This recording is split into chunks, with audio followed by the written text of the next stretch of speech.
¿cómo están? Mi nombre es Florencia Tolaba. Junto a Ana y Moncho, como algunos ya sabrán, formo parte del equipo de cátedra. Soy ahora docente también, jefa de trabajos prácticos, y en esta oportunidad vine a traerles la devolución del foro número 3, en donde recordarán que la consigna era que debían elegir un concepto con el que estuvieran de acuerdo y otro concepto con el que no, respecto de los autores de García Canclini, Lucrecia Martel, Omar Rincón y Alabarces. Como verán, hubo muchísimas participaciones, ¿sí? La mayoría de ellos eligieron el texto de García Canclini, algunos, digamos, en menor medida seleccionaron algunas ideas o algunos conceptos de Alabarce, seguido de intervenciones de Zaffaroni y a continuación hubo menos intervenciones también de Lucrecia Martel, de la entrevista, y por último hubo una mención al video de Omar Rincón. Como verán, van a ver que voy a estar acá mirando la computadora, mirando algunas notas que tomé sobre las intervenciones, así que no solamente voy a estar mirando el video. Si queda alguna duda después, a partir de esto, les voy a pedir por favor que lo mencionen en los comentarios o acudan a la clase de consulta proporcionada por las estudiantes adscriptas los días viernes. Lo que voy a hacer es, como ustedes ya tuvieron la clase teórica con Moncho, y ya se expusieron los textos, lo que voy a hacer es simplemente aclarar algunas dudas que se vislumbraron de la participación del foro, ¿sí? Solo algunas cosas voy a retomar, las más regulares, ¿sí? Respecto del texto de García Canclini, vieron que es un texto que necesita de una profundidad y de paciencia, ¿sí? Para poder comprenderlo. Y lo que me interesa primero volver a traer es cómo está estructurado este texto, ¿sí? En un primer momento verán que García Canclini hace una crítica hacia la visión folcloricista de lo que es lo popular. Seguidamente hace una crítica, ¿sí? Hace una crítica hacia cómo es pensada lo masivo o la cultura masiva desde una visión modernizada allá por el año 87, recordemos también eso, en donde nos explica que digamos toda acción de actualización y de modernización de las nuevas tecnologías de la comunicación va a traer por sí apareada la democratización. ¿Sí? Aclaro esto porque los primeros apartados de los que digo no son, digamos, nociones a los que García Canclini adhiere, sino que justamente son cuestiones que él critica. Y a continuación lo que hace es explorar qué es lo que pasa en el cruce entre la comunicación popular y el mundo de lo masivo. Y cuando hablamos de lo masivo, Canclini no hace referencia solamente a los medios masivos de comunicación para hablar de la comunicación popular, sino que justamente lo que dice es que la comunicación popular trasciende esos escenarios, ¿sí? Al igual que Alabarces, que también piensa lo mismo, ¿sí? Que lo popular o la cultura popular no solo está atravesado por los medios masivos de comunicación. Entonces, ¿qué es lo masivo? ¿Qué es la cultura masiva?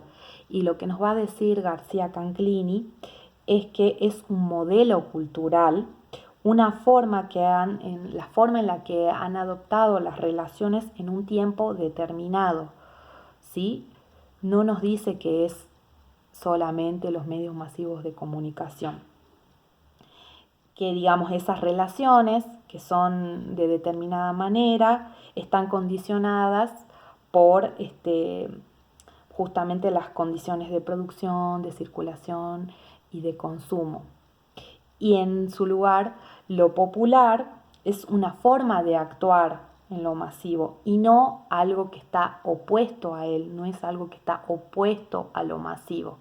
Esta es otra confusión que se suscitó porque si bien García Canclini retoma un enfoque gramsciano en donde nos dice que lo popular es lo opuesto a lo masivo, lo que el autor hace justamente en estos apartados ya hacia el final es aclararnos que lo interesante de lo masivo y lo popular es conocer, saber qué pasa en esta intersección, en este cruce donde se entrecruzan estas dos dimensiones, ¿no? Estos dos campos de estudio, si se quiere, y no pensar a la comunicación como digamos, una definición, una serie de rasgos y de caracteres, una serie de descripciones de objetos tangibles o objetos simbólicos y culturales, como dice Alabarces, sino que digamos no se define de una vez y para siempre, sino que lo que tenemos que hacer es explorar qué sucede en este cruce entre lo masivo y lo popular, entre las condiciones de producción, de circulación y de consumo.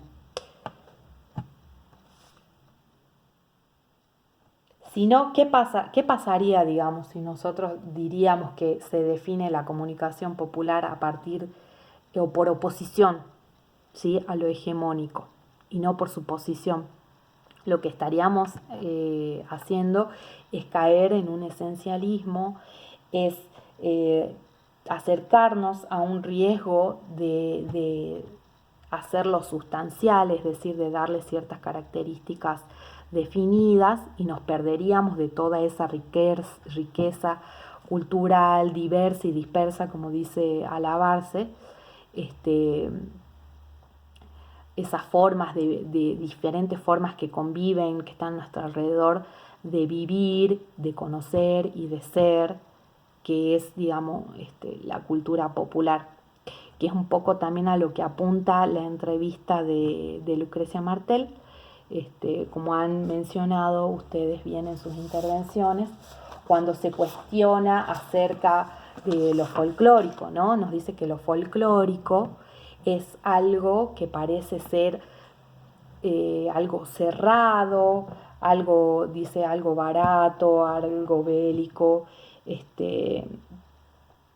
y que nos refiere al nacionalismo, algo inútil y peligroso, porque lo que hace es borrar o funcionar como una aplanadora cultural que no nos permite reconocer otras prácticas culturales, otras prácticas populares que están existiendo, como en el caso de el trabajo que anuncia que está haciendo con las copleras, ¿sí?, con mujeres copleras. Entonces, como para sumarle a ese análisis, y lo que nos dice Alabarce es que lo popular aparece cuando se enuncia a sí mismo, cuando tiene la capacidad de representarse a sí mismo, de enunciarse desde sus propias palabras, con su posicionamiento y no de ser hablado por otros, que es también lo que nos dice Omar Rincón en el video, cuando nos menciona de que lo popular se encuentra cuando se representa o se enuncia a sí mismo desde sus propias estéticas, desde sus propias narrativas, y no cuando es mencionado por otro, que lo que él dice es lo que habilita o habilitó la Ley de Servicio de Comunicación Audiovisual, cuando posibilitó la mayor audibilidad o la mayor pluralidad de voces, sin que, digamos, alguien esté restringiendo el contenido o censurando, sino que esté ofreciendo esa posibilidad de que se federalicen o se democraticen esas diferentes voces, ¿sí? Bien, sobre qué otras confusiones se dieron. Otras confusiones por ahí que se dieron respecto a, vamos con el texto de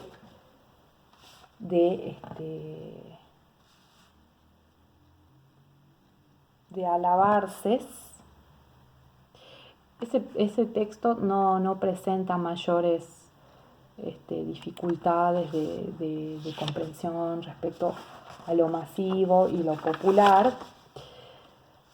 Sí me parece interesante la intervención de una compañera donde decía qué es lo que sucede cuando tenemos esa capacidad de agencia, cuando tenemos esa capacidad como sectores populares de enunciar cuáles son nuestros reclamos, lo hacemos desde nuestro posicionamiento, desde nosotros mismos, logramos tener incidencia en lo masivo y sin embargo así no se reducen esas desigualdades, como con el caso puntual, como ella mencionaba, con el aborto legal, que tuvo una discusión masiva generada desde las bases, que no tuvo efectos, si se quiere, efectos directos sobre la promulgación de la ley.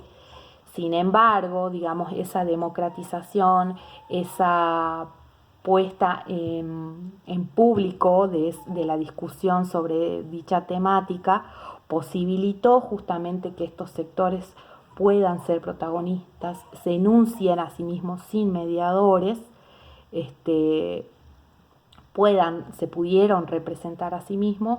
Sin embargo, eso no significó, digamos, en un éxito, no es una fórmula, ¿sí?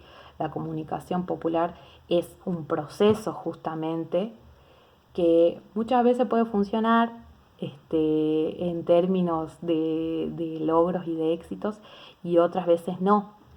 Pero lo interesante, digamos, de la comunicación popular justamente es el camino que recorremos para llegar a cortar esas desigualdades o simplemente a expresarnos como nuestra forma de ser y de estar en el mundo, con un posicionamiento, ¿sí?